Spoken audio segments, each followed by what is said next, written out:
I believe it was a Tuesday, summer, July 1995. And why it was Tuesday? Because next day is Wednesday, and it happened that next day I didn't have a scheduled operation.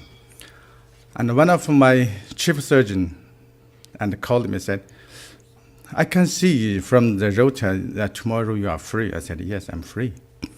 And he said, do you want to do something wild? I was young. I said, yes. And then he said, okay, go to that theater and take that mobile operation kit and ask for 2 assistants, 2 nurses, and bring your own 2 assistants and call that ambulance and then come to see me tomorrow morning 9:30 at the gates of our hospital. So I did. And the next day, 9:30 in the morning, I prepared everything. And 5 of us was waiting for them.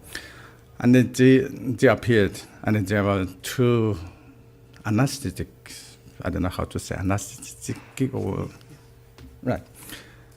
And our 2 chief surgeons, they appeared with in a car, and they said, okay, everything ready? Ready. You follow us. So our ambulance followed them. It's about 40 minutes later. We come to a place called Western Mountain Execution Ground. It's just notorious ground. Everybody knows that. And our surgeon said, you wait here because there was a hill. And because the region I come from is full of mountains. So when we say a hill, probably is in here, probably you will say a mountain because it's too high. And he said, you wait here. As soon as if you heard gunshots, then you just come around. And they said, why this gunshot? And he said, well, you just do whatever I told you to do. Okay. Anyway, there wasn't me alone. I said, okay. So we waited. After probably another 40 minutes, I can hear there's noise coming from other side, and truck noise, and some noise like, Capitan whistle is calling the soldiers to gather, that kind of noise. Then we heard that gunshot. And the gunshot, I couldn't tell how many, but less than 10. Definitely more than 5 or 6, because they shot at the same time, so I couldn't tell. Then our driver said, okay, let's go. So we drive around that corner. Right, then we saw another mountain in front of us. This side, the military truck, and more than 100 armed police. They were there, and I can see, I can't tell how many shot body is tied like this. Need there, when they shot, just need to the slope of the mountain. And the distance with each other is around 4 to 5 minutes. When we come in, there was the police said, this way, come inside this way. So we come to the one to the far left, far right, no, far left should be. And that one was quite different because other prisoners, they all shaved. This one didn't. And other prisoners still tied, and this one is already untied. And my surgeon, chief surgeon said, okay, hurry up. So we took this body, and the chief surgeon said, okay, now this is what you got to do.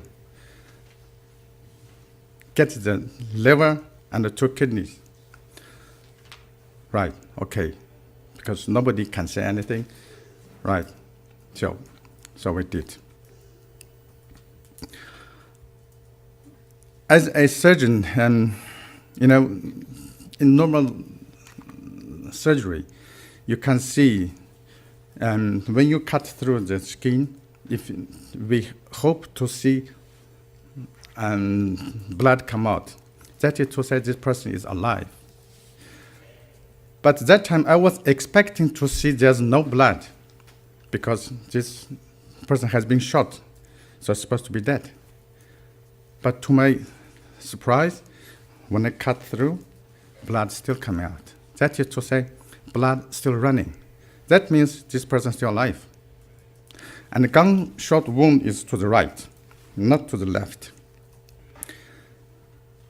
So that is to say, to make sure this person is not dead. So I did. We couldn't say no because there's no way you can say no. I cut through and to both sides, removed liver and 2 kidneys. It took me less than 30 minutes. That time I was a young surgeon. I was really proud of my skill that I could remove this in such short period. Then my 2 chief surgeons, they were in the inside the truck, the one in the side of that the patient head with a special box. When I took liver, I gave it to him. He put this inside the box and put it outside, and another box, and the 2 livers. Then he said, okay, now you take your team, go back. And he said, just remember, nothing happened today. And we know what that means. So we left. 2 armed police, they took that body away. So we left as soon as possible. We just said, okay, get out of here. We left. It was a few years ago. No. After I came to this country, then I realized that when I read that newspaper and the Falun Gong's website, then I realized that was possible organ harvesting part of it, but I don't have evidence. So since then, that day, I realized this, and it just started haunting me all the way.